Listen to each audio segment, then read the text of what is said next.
Hello. Today we will be analyzing the NRA's anti-Obama campaign. The NRA's anti-Obama campaign primarily targets middle-aged and old gun owners by making them fear that Obama will take away their guns. The campaign uses antithesis, image selection, color, and word choice to create a negative tone, which functions as a pathos appeal, towards Obama and his gun policy, in order to convince the audience to defeat him in the upcoming election. One of the main strategies of this campaign is to create a negative tone towards Obama. One of the ways they do this is through image selection. In this image of Obama that appears on the NRA's website, you can see that they chose a very bad picture of him. The look on his face and his hand in the air seem to say, "I don't care." And since the majority of the audience is gun owners, the NRA probably chose this to portray Obama as not caring about the rights of the gun owners. Other examples of this can be seen elsewhere on their website, where they purposely choose bad images of Obama and his wife. This ties into our next example of tone, which is antithesis. While every example of Obama used on the NRA's website is really bad, all the examples they use of Romney are really good, like in this example here. The image used here of Romney makes Romney look like a good, proud, strong president, while all the images used of Obama make him look like an evil dictator. The reason they do this is to compare and contrast two different people and make one look much better than the other. In this case, they make Romney look much better than Obama. Another example of antithesis can be seen in the following clip. Pay close attention to the music that's being played. And now, they're attacking our Second Amendment rights, chipping away at your future. But you can stop them right now. Vote Romney-Ryan November 6th.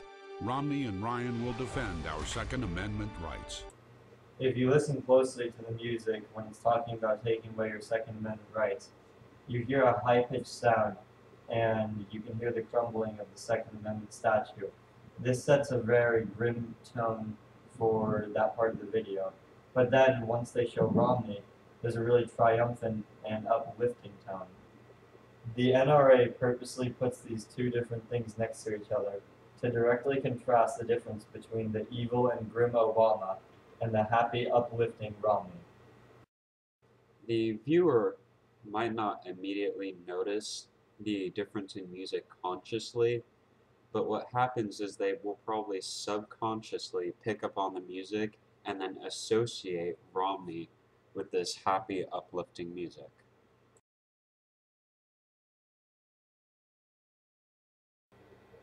In these clips, the NRA makes Obama black and white to make him seem lifeless and cold, and then they make certain words in red so that they pop out to gun owners and seem more significant than others.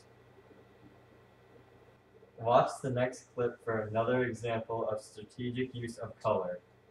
Freedom. These guys fought for it. This family depends on it. This woman counts on it.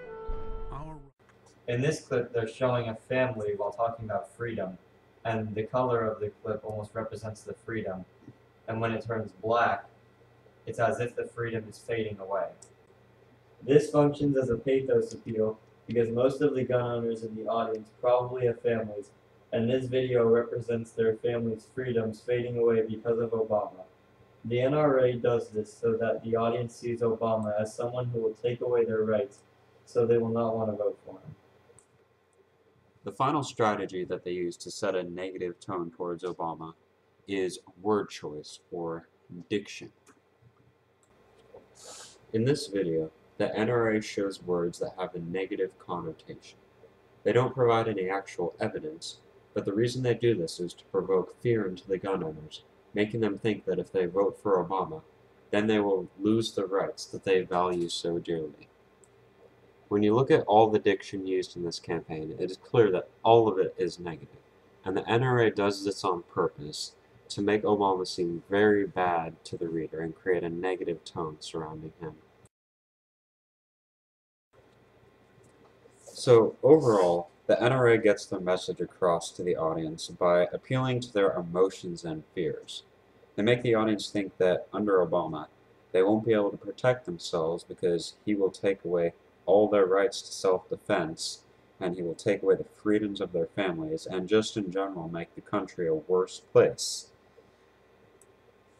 Now, overall, these all function as pathos appeals because they appeal to the emotions of the audience. They don't really use ethos appeals because the audience is gun owners, and chances are they probably already know what the NRA is. And they don't really use logos appeals because in reality, Obama's policies towards guns aren't really as bad and as harsh as the NRA makes them seem, so it wouldn't really be effective to try to get the message across. So because of this, the NRA focuses on making direct emotional appeals to the audience. And the reason this campaign is probably effective is because between 40 and 50% of Americans own guns, so that's a pretty wide range of audience that this can get out to. So of those gun owners that were maybe planning on voting for Obama before, as a result of this campaign, they might be thinking twice now.